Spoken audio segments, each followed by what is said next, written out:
या कुक्षि विवरे कृत्वा स्वयं रक्षति सर्वतः नमामि जननीं देवीं परां प्रकृतिरूपिणीं कृच्छ्रेण महता देव्या धारितोऽहं यदोदरे तत्प्रसादात् जगदृष्टं मातुर्नित्यं नमोऽस्तु ते पृथिव्या यानि तीर्थानि सागरादीनि सर्वतः वसन्ति यत्र तां नौमि मातरं भूतिहेतवे మాతృదేవో భవ పితృదేవో భవ. ఇప్పుడు మనము ఏప్రిల్ నెల 2026 సంవత్సరంలో ద్వాదశ రాశుల వారికి గోచార ఫలితాలు ఏ విధంగా ఉన్నాయో సశాస్త్రీయమైన పద్ధతిలో తెలుసుకునే ప్రయత్నం చేద్దాము. ఇందులో నా కల్పనలు కానీ అబోధ కల్పనలు కానీ ఏమీ ఉండవండి. శాస్త్రం ఎంతవరకు చెప్పిందో అంతవరకు చెప్పడం జరుగుతుంది. ఇంకో ముఖ్యమైన విషయం ఏమిటంటే ఇది గోచార ఫలితాలు మాత్రమే. దీని మీద మీ జాతకాన్ని ఎవరి జాతకాన్ని కూడా గోచారం నిర్దేశించజాలదు. కొంతవరకు ఇండికేట్ చేస్తుంది, తెలియజేస్తుంది అంతవరకే. అది ఎంతవరకు అంటే 10 నుంచి 15% మాత్రమే. అది నిష్ణాతులైన వారు చెబితే. మిగతాదంతా కూడా మన వ్యక్తిగత జాతకము. ఎవరి వ్యక్తిగత జాతకం, ఏ డేట్లో పుట్టారు, ఏ టైంలో పుట్టారు, ఏ ఊరిలో పుట్టారు అనేటటువంటి దాని మీద ఆధారపడి ఉంటుంది.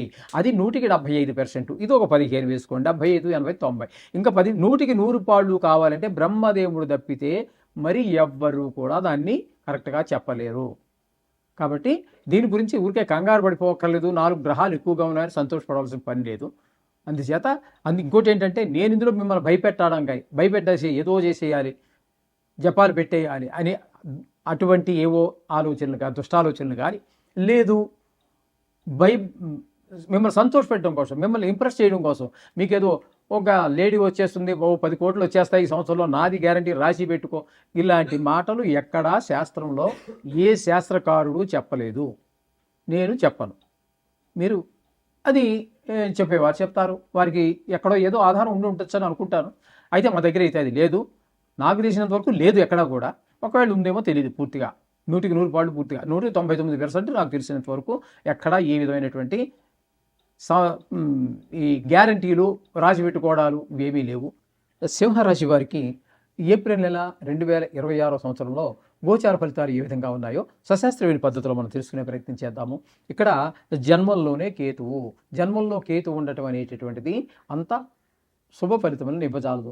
ఎక్కువగా చెడు పనుల వైపు, చెడు ప్రవర్తన వైపు ఎక్కువగా ఆకర్షితం చేస్తూ ఉంటుంది.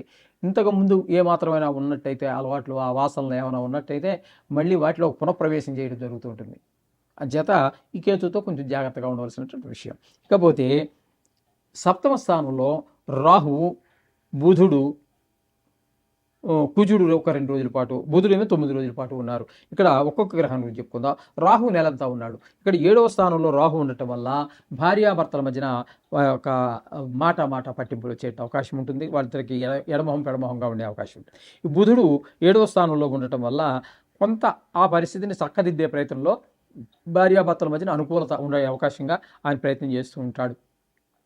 అక్కడే 7వ స్థానంలోనే కుజుడు 2 రోజుల పాటు ఉన్నారు. ఆయన కూడా కొంచెం భార్యాభర్తల మధ్యన కొంచెం ఇబ్బందికరమైనటువంటి పరిస్థితులే సృష్టిస్తాడు. కాబట్టి అదే కాకుండా జాయింట్ వ్యాపారస్తుల మధ్యన కూడా అవగాహన లోపం ఏర్పడే అవకాశం ఉంటుంది. తద్వారా వ్యాపారం కొంచెం ఇబ్బందికరమైన పరిస్థితుల్లో నడుస్తూ ఉంటుంది. అది కొంచెం జాగ్రత్తగా చూసుకోవాల్సినటువంటి వ్యవహారం. ఎందుకంటే దాని కింద మీకు లక్షలే పెట్టారో కోట్లో పెట్టారో తెలియదు. కాబట్టి జాగ్రత్తలు తీసుకోవాల్సినటువంటి సమయం.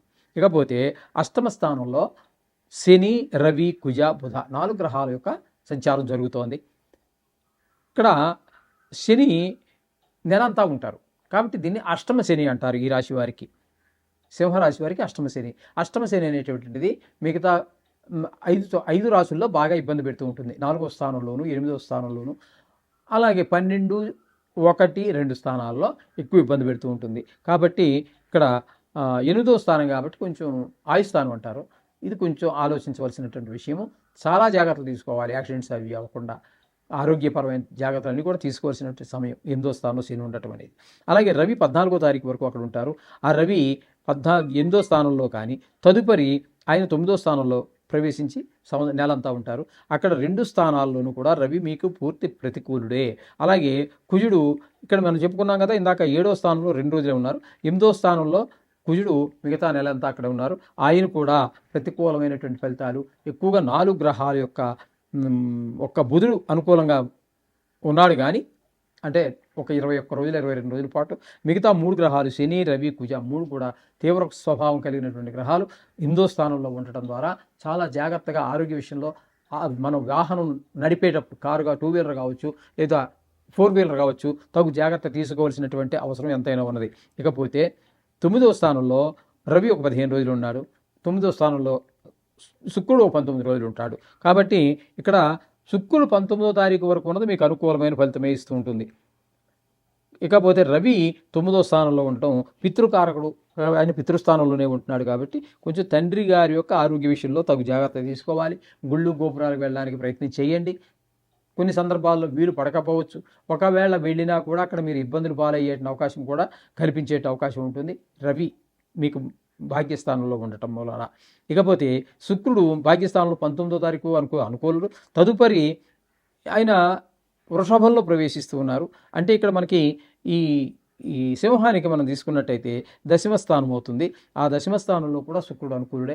వృత్తిపరంగా అభివృద్ధి కనిపిస్తుంది. 9వ స్థానంలో ఉన్నప్పుడు మీకు భాగ్యస్థానం కాబట్టి అది పితృస్థానము కాబట్టి అది కూడా ఆధ్యాత్మిక వైపు ఎక్కువగా మనకి అనుకూలంగా ఉంటాడు. నెల మొత్తం శుక్రుడు అనుకూలుడేనండి. ఈ విధమైనటువంటి ఫలితాలు ఉన్నాయి. అలాగే ఇక్కడ మీకు తీసుకోవాల్సింది ఏంటంటే ఏకాదశ స్థానంలో గురువు యొక్క సంచారం, అది కూడా చాలా అద్భుతమైనటువంటి ఫలితాలు ఇస్తూ ఉంటుంది. ఏకాదశ స్థానంలో ఉండటం వల్ల అంత ధనానికి ఏమాత్రం లోటు లేకుండా. మొత్తంగా మనం చెప్పుకోవాలి అన్నట్టయితే ఈ సింహరాశి వారికి ఈ సింహరాశి వారికి బుధుడు ఒక 8 రోజుల పాటు 9 రోజుల పాటు అనుకూలమైనటువంటి ఫలితాలు ఇస్తాడు. అలాగే ఇక శుక్రుడు పూర్తి అనుకూలుడు, గురువు అనుకూలుడు కాబట్టి 2 గ్రహాల పూర్తి అనుకూలత ఉన్నది. ఒక బుధుడు మాత్రం ఒక 9 రోజులు అనుకూలంగా ఉంది. అంటే 2.5 గ్రహాలను వేసుకోండి. కాబట్టి వీరు కొంచెం జాగ్రత్తగా ఉండవలసినటువంటి ఆవశ్యకత ధన విషయంలో కానీ, మాట విషయంలో కానీ, ఎవరికైనా సూటీలు పెట్టే విషయంలో కానీ దేనికి తొందరపడకుండా మీరు తగు నిర్ణయం తీసుకోండి. అంతేగాని దేనికి తొందరపడి అది తర్వాత మనకి ఇబ్బందులు కలిగించేటువంటి పరిస్థితుల దాకా తెచ్చుకోకండి. జాగ్రత్తగా ప్రతిదీ ఆలోచించేయండి. ఈ దోషాల నుంచి పోవడానికి మీరు ఖచ్చితంగా నవగ్రహ శ్లోకాలు చదువుకున్నట్టయితే మీకు ఆ దోషాల నుంచి ఈజీగా చాలా సులువుగా బయటపడగలుగుతారు. శుభం భూయాత్.